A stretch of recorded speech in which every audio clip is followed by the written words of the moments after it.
Have you ever discovered something so shocking that it made you question everything you thought you knew about your own family? Today, I want to share with you a story that isn't mine, but one that was entrusted to me.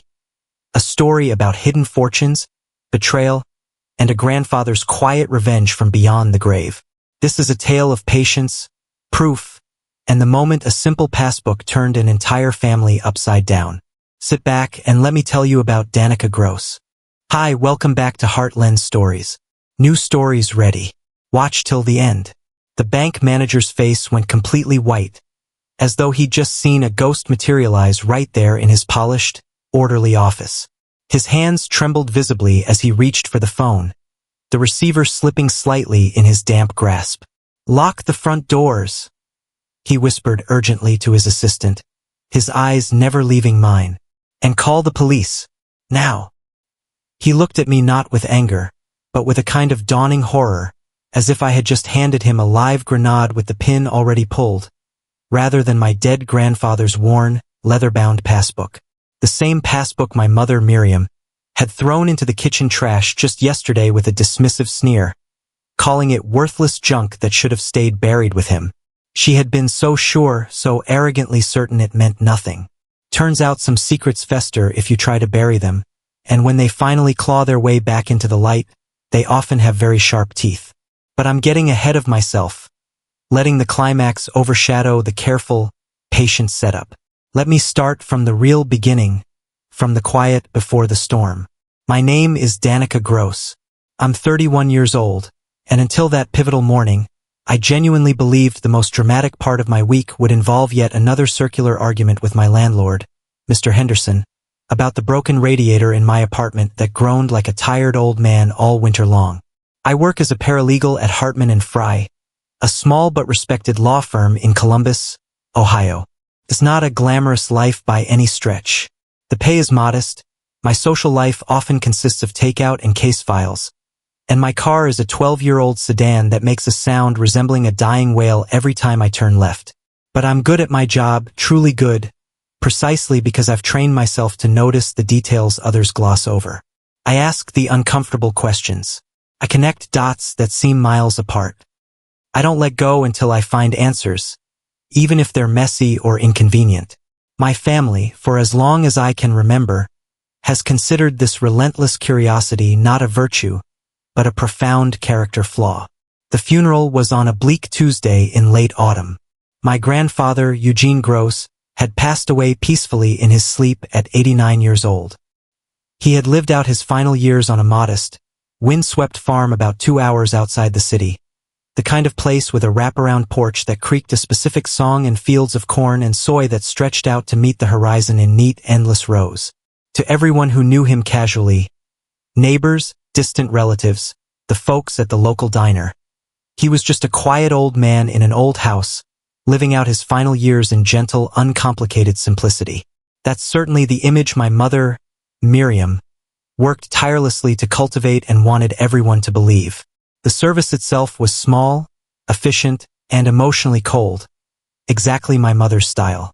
Miriam has always operated under the conviction that overt emotions are a form of social weakness, and funerals, in her view, were no exception. She organized the entire affair with the sterile precision of a corporate logistics manager. 30 minutes for the ceremony, 45 for the reception, then a polite but firm expectation for everyone to depart. No lingering, no messy displays of grief, no unscripted reminiscing. The catering was from a budget chain that clearly believed mayonnaise was not just a condiment but a core food group. My grandmother, Eleanor, a woman of formidable taste and strong opinions who had passed a decade prior, would have risen from her grave just to complain about the soggy potato salad. She had standards. Miriam, my mother, decidedly does not. My older brother, Wyatt, showed up 40 minutes late, sweeping in wearing a suit that I knew, with a sinking feeling, cost more than my entire car. His excuse was a mumbled complaint about impossible parking. The farmhouse, of course, sits on acres of land with a gravel driveway and lot the size of a football field. But sure, Wyatt, parking was the issue. He barely looked sad, his expression one of mild inconvenience rather than loss. Then again, Wyatt has never been particularly adept at accessing emotions that don't have a direct, tangible benefit to him. He hugged our mother with a practiced, brief squeeze, shook a few hands with a politician's empty smile, and spent the majority of the reception checking his phone, likely monitoring stock tickers or crypto prices. Wyatt loves talking about his investments, his moves, his calculated risks. It's his favorite currency of conversation. I stood in a corner of the drafty community hall, holding a plate of dry finger sandwiches, watching my family perform grief like a poorly rehearsed stage play. And in that moment, my thoughts drifted not to their performances, but to the quiet man we were supposedly there to honor. Eugene Gross had been an accountant for 40 steady years. Numbers were his native language, balance sheets his poetry. He could look at a column of figures and see the story it told, the hidden stresses, the quiet successes, the little lies. He was also a fiercely competitive chess player and a very good one. He taught me to play when I was just 7 years old, sitting on that same wraparound porch with a worn wooden board between us, glasses of tart lemonade sweating in the oppressive summer heat. He used to say, in that calm, measured voice of his, that chess wasn't really about the pieces you captured.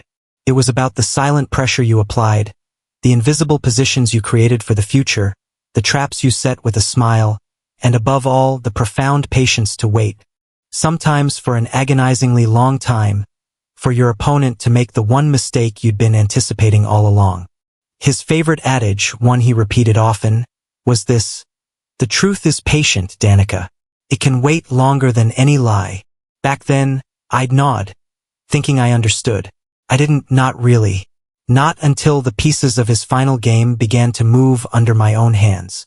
2 weeks before he died, I drove out to the farmhouse for what would be our last visit. He was frail, his body clearly failing, propped up in his favorite armchair by the window. But his eyes, a sharp, clear blue, were as focused and alive as ever. As I was about to leave, he surprised me. His hand, thin and lined with maps of veins, shot out and grabbed my wrist with a strength that belied his condition. He pulled me close. The smell of old books and faint, lingering pipe tobacco enveloped me. His voice was a dry leaf rustle, barely a whisper, but every word was deliberate, carved from intention. "The Passbook," he breathed, his gaze locking onto mine. "In my study, the chess book, strategic endgames. Only you, Danica. Promise me." I was confused, worried he was delirious. "I promise, Grandpa. I promise." He held my gaze a second longer, then gave a small, almost imperceptible nod of satisfaction before releasing me, sinking back into the pillows, his energy spent. The moment felt charged, strange, but in the grief and busyness that followed his passing, it got tucked away in the back of my mind. After the funeral service, the immediate family gathered back at the quiet, empty farmhouse. Miriam was already in motion, walking through the rooms with a critical eye, talking loudly about listing the property, discussing comps with a real estate agent on speakerphone, calculating square footage and potential profit as if her father-in-law's body wasn't even cold in the ground. Wyatt nodded along, sipping a drink, occasionally offering suggestions about curb appeal and modernizing the kitchen to attract millennials. They had clearly had these discussions before, extensively, probably in hushed tones while Grandpa was still alive in the next room. The casual cruelty of it made my skin crawl. Feeling like a stranger in my grandfather's home, I slipped away from their cold calculus and retreated to his sanctuary, the study. It was a small, cozy room lined with overloaded bookshelves, the air permanently infused with the scent of old paper and that faint, ghostly hint of pipe tobacco, a scent memory of the man he had been. I found the chess book immediately. Strategic Endgames, a master's guide. It was his Bible, the one we'd pored over together countless times.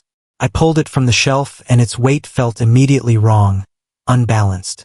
My heart stuttered in my chest. With careful fingers, I opened the cover. The pages had been meticulously hollowed out, creating a perfect, secret compartment.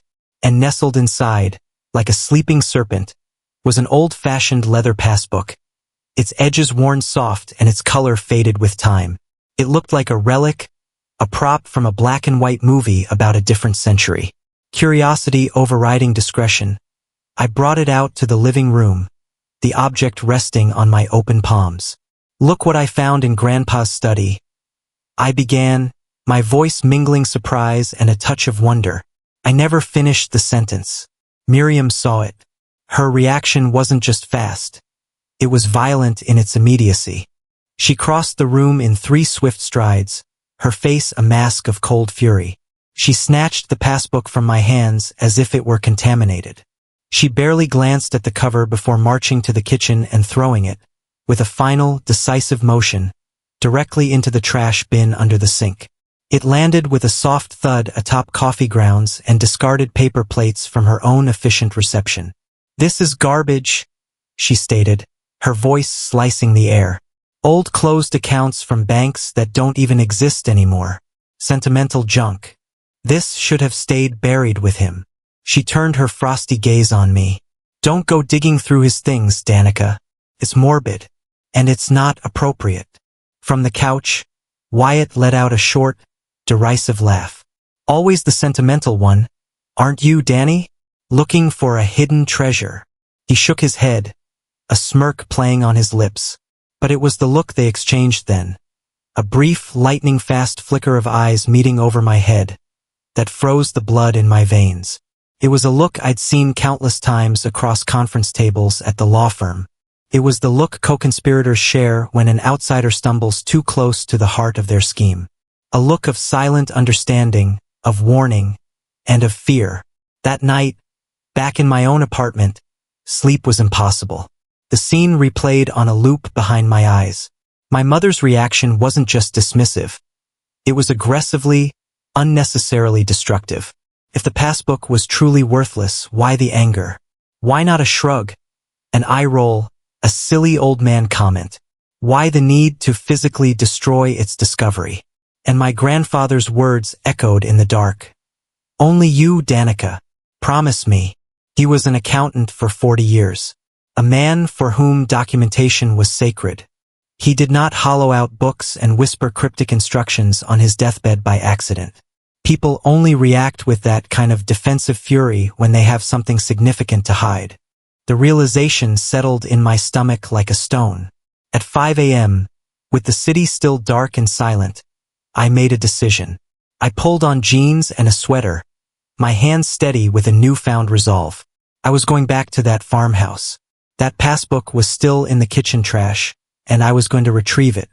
I was going to find out exactly what my mother was so desperate to keep buried.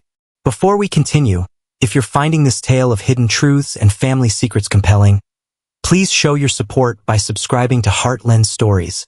It truly helps us bring more gripping narratives to you. Let me know in the comments where you're watching from.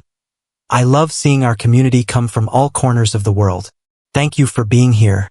The drive to the farmhouse took 2 hours in the eerie, gray light that precedes dawn.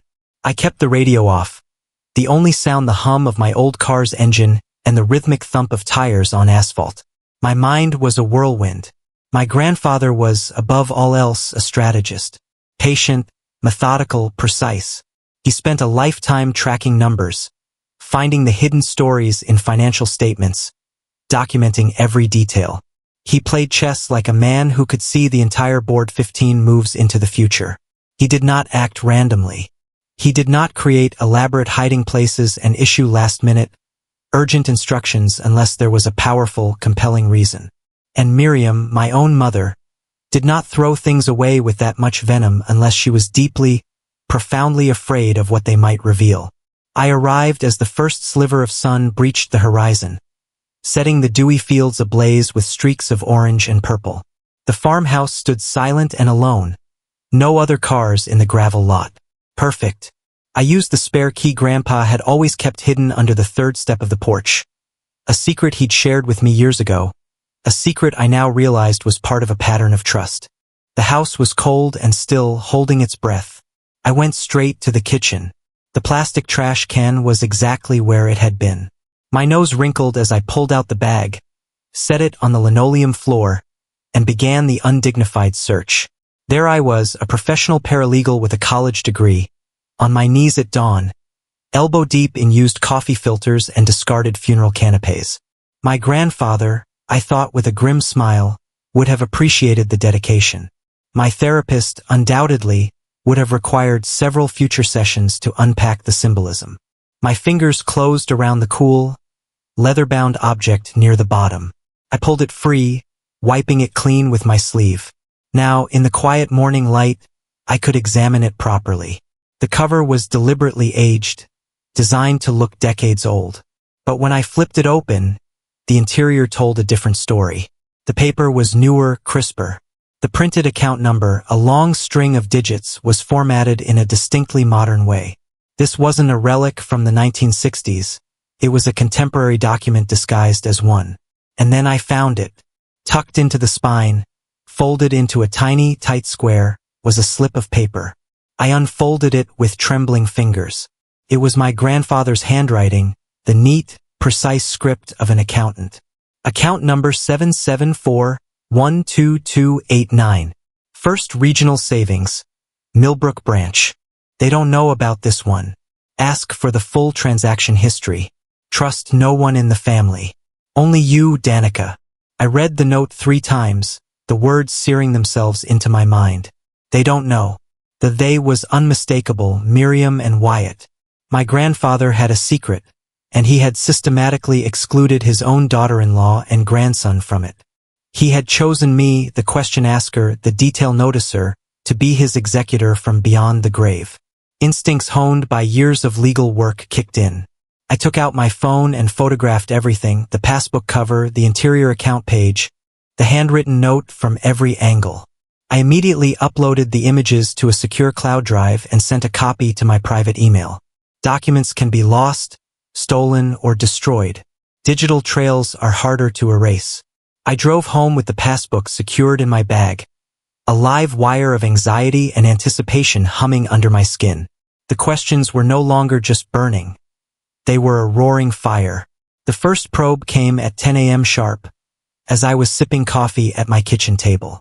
Miriam. Her voice was cloyingly sweet, dripping with a concern so artificial it made my teeth ache. Just checking on you, honey. Yesterday was so hard for all of us. I waited, letting the silence stretch, knowing the real question was coming. You didn't take anything from the farmhouse, did you? For sentiment, I mean, everything technically belongs to the estate now. We need to catalog it all properly before the sale. I lied smoothly, my paralegal's calm firmly in place. Just one of Grandpa's old chess books. For the memories. There was a pause on the line. I could practically hear the gears turning in her head, assessing the risk, deciding whether to push. Her voice relaxed, but it was a calculated relaxation. Oh good, that's fine then. But really, Danica, don't go digging through his papers anymore. Some chapters are best left closed. Your grandfather, he wasn't well toward the end. His mind was going. He didn't always know what was real. I said nothing, just made a non-committal sound. But inside, a cold rage solidified. 2 weeks ago, my grandfather had looked into my soul and given me a clear, specific mission. That was not the action of a confused man. That was the final, deliberate move of a master strategist. The second call came at 7 p.m. Wyatt, my brother, who hadn't initiated a conversation with me in over 6 months unless it involved something he wanted, was suddenly chatty. It was as natural as a shark offering to lifeguard. Hey, Danny, he said, his tone overly casual, dripping with false camaraderie. Mom said you seemed a little off today. Just wanted to make sure you're hanging in there. I'm fine, Wyatt. Just processing everything. He made a sympathetic noise that rang utterly hollow. Then, carefully, like he was laying down a card in a very high-stakes game. You know, Grandpa didn't really leave much of an estate, right? The farmhouse, some dusty furniture. Mom and I already talked it through. She'll handle the sale proceeds. I'll deal with the property logistics and taxes. We've got it covered. You really don't need to trouble yourself with any of it. And there it was, laid bare. The division had already happened in their minds. Miriam gets the cash. Wyatt gets the asset management credit and whatever he can skim. Danica gets to be unburdened. They assumed I would be passive, agreeable, the quiet granddaughter who wouldn't make waves. His parting shot was delivered with a brotherly sigh. Just let it go, Danny. You know how mom can be. It's not worth the fight. After I hung up, I sat in the growing darkness of my apartment and analyzed the timeline. Miriam's call, 10 a.m. Wyatt's call, 7 p.m. 9 hours apart. Just enough time for her to report her findings to him, for them to strategize to align their stories. They weren't just being controlling, they were coordinating a defense. They were afraid. And in my experience, fear was the most reliable indicator that you were on the right track. I opened a new document on my laptop. Case notes, Eugene Gross, I titled it. I wrote down everything. The times, the durations, the exact phrases from both calls. I described the look they'd exchanged. I attached the photos of the passbook and the note. My legal training was no longer just a job skill. It was my shield and my weapon. Memories are fallible, but contemporaneous notes are evidence. The next morning, I took a personal day from work. My boss, used to my relentless reliability, simply said, "Take the time you need." The drive to Millbrook felt longer, the countryside rolling by as a blur of tension. First Regional Savings had been bought by a larger bank years ago, but the local branch remained in a sleepy downtown, nestled between a barber shop and the diner. I walked in at 9:15 a.m., my heart pounding a frantic rhythm against my ribs. I carried the passbook, my driver's license, my grandfather's official death certificate, and a copy of the family tree document listing me as his granddaughter. I was braced for disappointment, for a shrug, for a teller to say the account was closed with a zero balance. The young teller, her name tag reading Chloe, gave me a professional smile. She took the passbook, her brow furrowing slightly at its anachronistic appearance. She typed the account number into her system. Her smile vanished, replaced by a look of professional caution. "One moment, please," she said, her voice tighter. She picked up the phone, turned slightly away, and spoke in low, urgent tones I couldn't decipher. 20 agonizing minutes passed. I sat in a stiff vinyl chair in the lobby, watching the clock, feeling the curious stares of the few other customers. I started to doubt everything. Maybe Miriam was right. Maybe this was a fool's errand, a wild goose chase sent by a dying man's fading mind. I made idle chat with the security guard, Carl, who was training for a 5K and missing bread. The normalcy of his complaints was a stark contrast to the vortex of dread and hope swirling inside me. Then a door marked "Private" opened. A man in an impeccably tailored suit emerged, tall, with distinguished gray at his temples and a face schooled to show nothing. He introduced himself as Theodore Calloway, Regional Vice President. "Ms. Gross, would you please join me in my office?" His voice was calm, but I saw it, a faint tremor in his hand as he took the passbook from me. His office was all dark wood and leather, smelling of lemon polish and anxiety. He didn't sit behind his desk immediately. Instead, he stood by the window, looking at the passbook as if it were a dangerous artifact. "Miss Gross," he began, choosing his words with surgical care. "This specific account number is flagged in our system." My stomach plunged. Flagged was never a good word. "Not for anything you've done," he clarified quickly, seeing my expression, "but due to its history and the associated security protocols." He explained. The account was not from 1962, as the cover suggested. It had been opened in 2010, a high-yield savings account with aggressive compound interest. It had been seeded with a single substantial deposit and then left completely untouched. No withdrawals, no inquiries for 14 years. The client, my grandfather, had insisted on the antique-style passbook as his only record, a deliberate anachronism in a digital age, a perfect camouflage. "Given the duration and the terms," Calloway said, taking a deep breath, "the balance has grown significantly." He took a notepad, wrote a number with a steady hand, and slid the paper across the polished desk toward me. $2,147,832.17. The air left my lungs in a sharp, undignified wheeze. The sound was something between a gasp, a sob, and the noise you make when the wind is knocked out of you. $2.1 million. My grandfather, Eugene Gross, The man in worn sweaters who grew tomatoes in his backyard and drove a 20-year-old truck had amassed a fortune in secret. He had lived in deliberate modesty while a king's ransom sat silently multiplying in a small-town bank. But Theodore Calloway wasn't congratulating me. His expression grew graver, not lighter. "There's something else," he said, his voice dropping. In October of 2015, an attempt was made to access this account. The individual presented power of attorney documents for Eugene Gross, along with what appeared to be his signature authorizing a full transfer of funds. My blood turned to ice. "Who?" I whispered, already knowing the answer. Calloway glanced at a printout. The individual listed on the access attempt was a Miriam Gross. He paused, watching me carefully. "Is that a relation?" "My mother," I said, the words tasting like ash. My mother had tried to steal this money 9 years ago. She had failed. The bank's fraud safeguards had caught the signature discrepancies. But she had tried. The attempt was a bungled reconnaissance mission, a test of the defenses. What followed was a blur of quiet, urgent activity. Calloway made more calls. A severe-looking woman from the bank's internal security division arrived, followed by a man from their legal department. They brought files, both physical and digital. As they cross-referenced records, a horrifying, larger picture began to develop, a mosaic of betrayal painted over years. My grandfather hadn't just had this secret account. He had been a man of quiet, prudent wealth.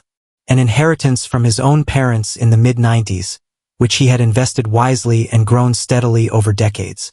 By 2009, when my father, his son, died unexpectedly, leaving Miriam widowed, Eugene had accumulated over $1 million across several conservative investments and savings accounts.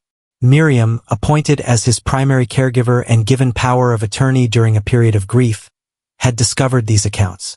And from 2010 to 2015, she had systematically drained them.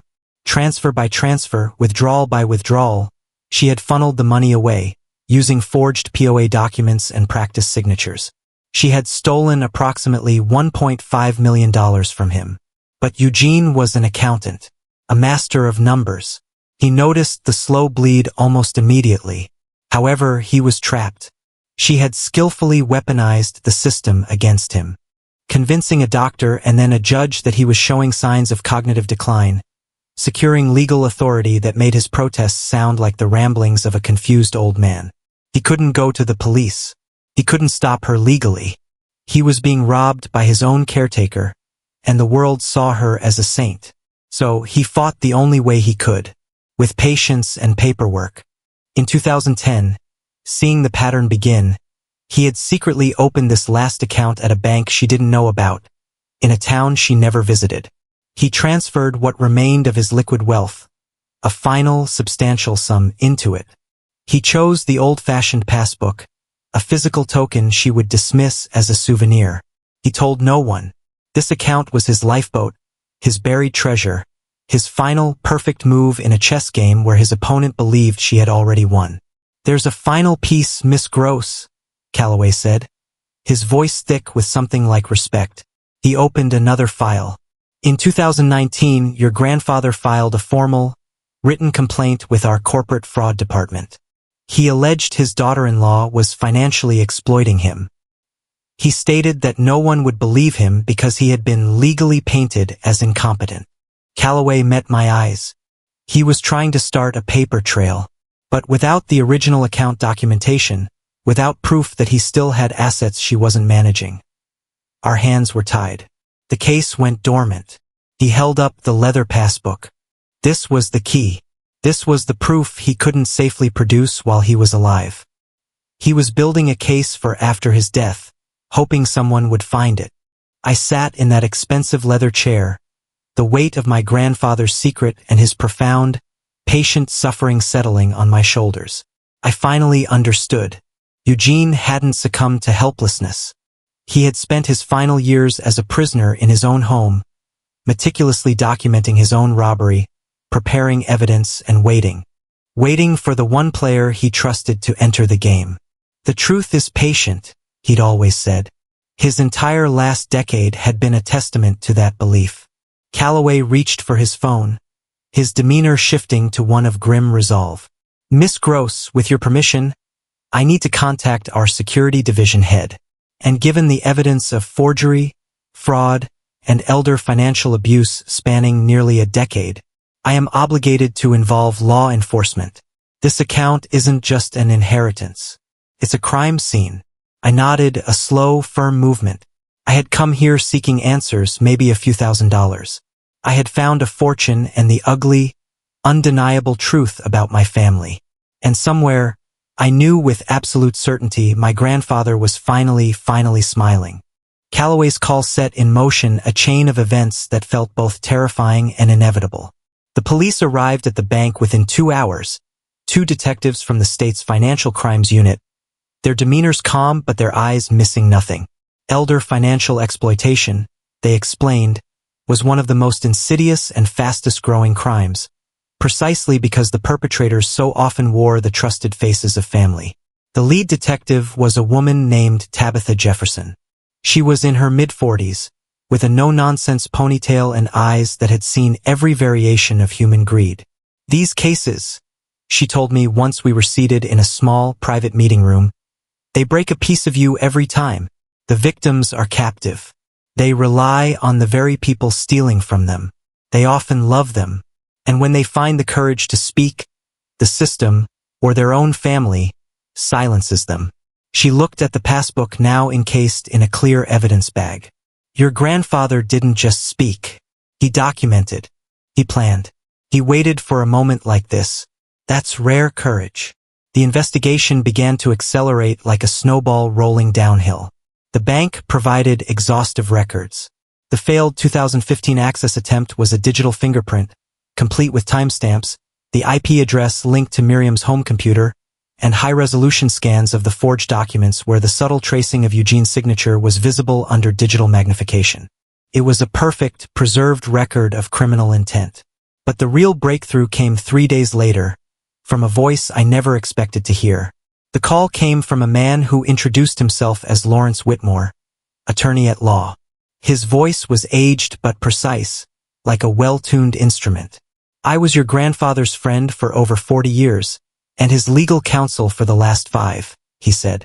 He gave me very specific instructions.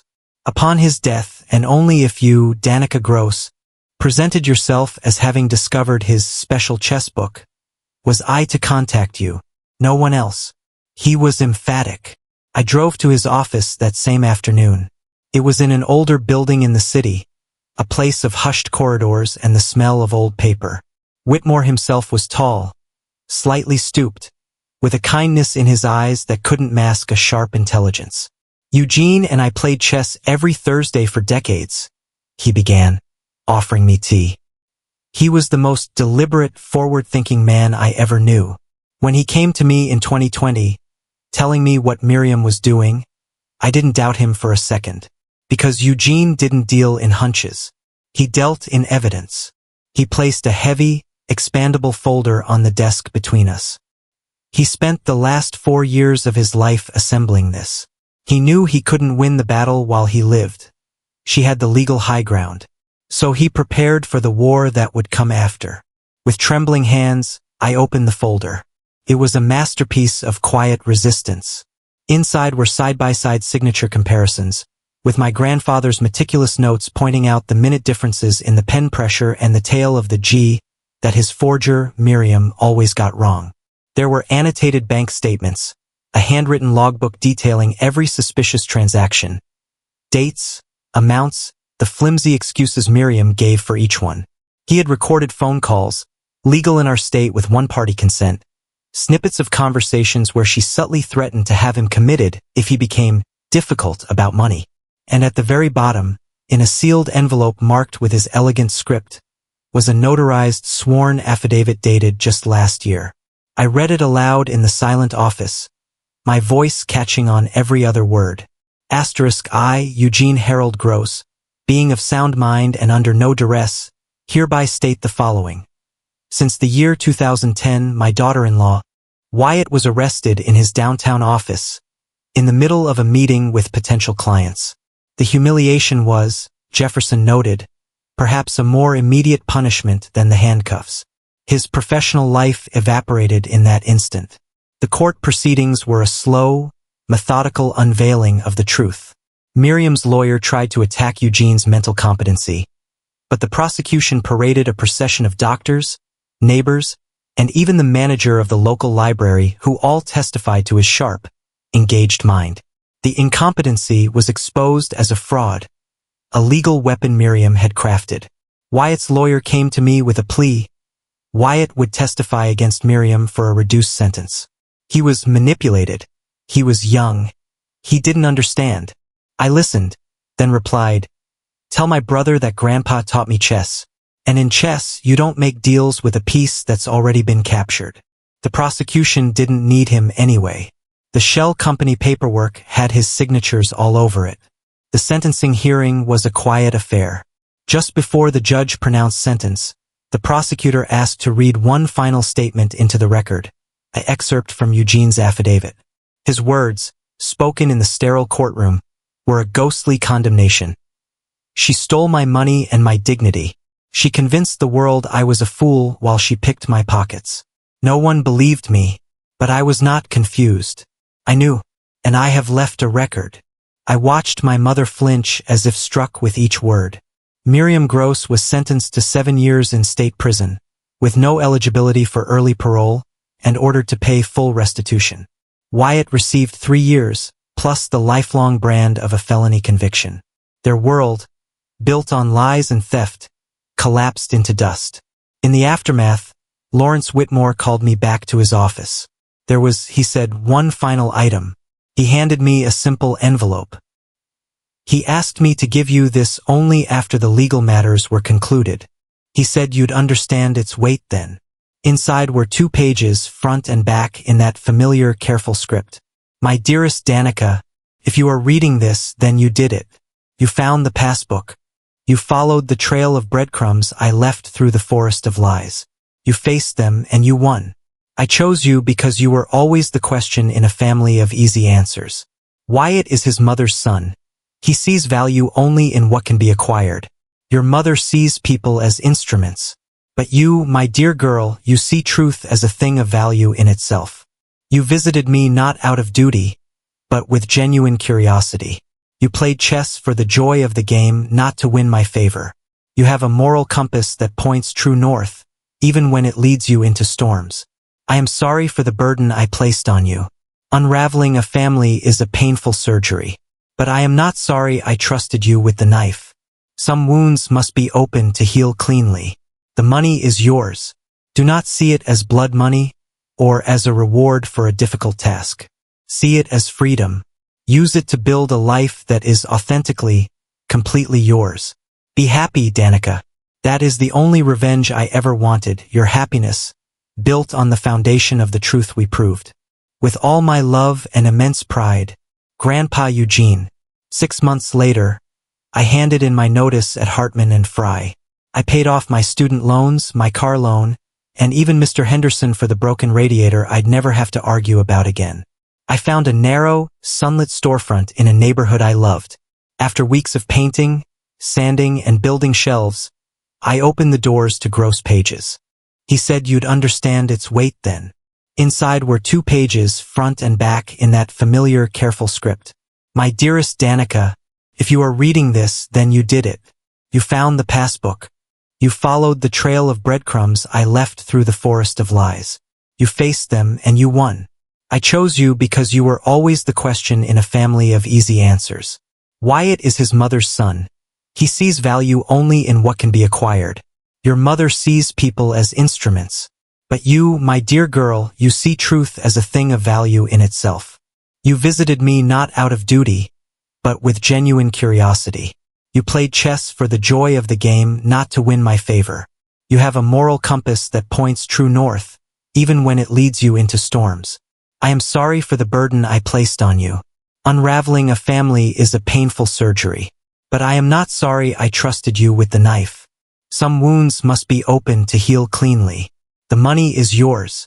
Do not see it as blood money, or as a reward for a difficult task. See it as freedom. Use it to build a life that is authentically, completely yours. Be happy, Danica.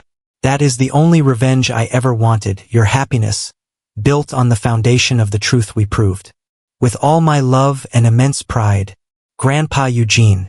6 months later, I handed in my notice at Hartman and Fry.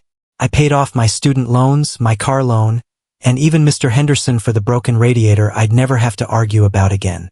I found a narrow, sunlit storefront in a neighborhood I loved. After weeks of painting, sanding, and building shelves, I opened the doors to Gross Pages. It's a bookstore and cafe, the kind of place I always dreamed of but never thought I could own. It smells of fresh coffee, new paper, and possibility. In the back, near a window that catches the afternoon sun, I set up a chess table with 2 comfortable chairs. The board is always set. Sometimes patrons play. Sometimes I challenge them. On the wall above it hangs a framed photograph of Eugene Gross, smiling quietly, a chess piece in his hand. And beside it, in simple, elegant lettering, is his favorite adage, the creed by which he lived and won his final posthumous game. The truth is patient. It can wait longer than any lie. My mother writes letters from prison, long, rambling missives full of rewritten history and blame. I don't read them past the first line. Wyatt will be released soon into a world that no longer wants his kind of success. I wish him no active harm, but I feel no pull to bridge the chasm he helped dig. As for me, I have a life now. It's a quiet life, a purposeful one. Every morning, I open the shop, make the coffee, and look at my grandfather's picture. I think about patience, about truth, and about the extraordinary power of a simple, hidden passbook that taught me that some of the greatest battles are fought not with shouts, but with silence, strategy, and an unshakable faith in the right person finding the key. If this story of hidden fortunes and family betrayal held your attention until the very end, then you understand the power of a well-told truth. Danica's journey, handed down to us, reminds us that justice can be delayed, but it cannot be denied if someone is brave enough to seek it. If you want more stories that unravel secrets, explore moral dilemmas, and reveal the unexpected, then make sure to subscribe to Heartland Stories. Hit that like button if this narrative resonated with you. It lets us know what you want to see more of. Your support is what fuels this channel. And don't go just yet. We have another gripping tale already waiting for you on your screen. Click now to watch and dive into another world of mystery and consequence. Thanks for watching, and we'll see you in the next story.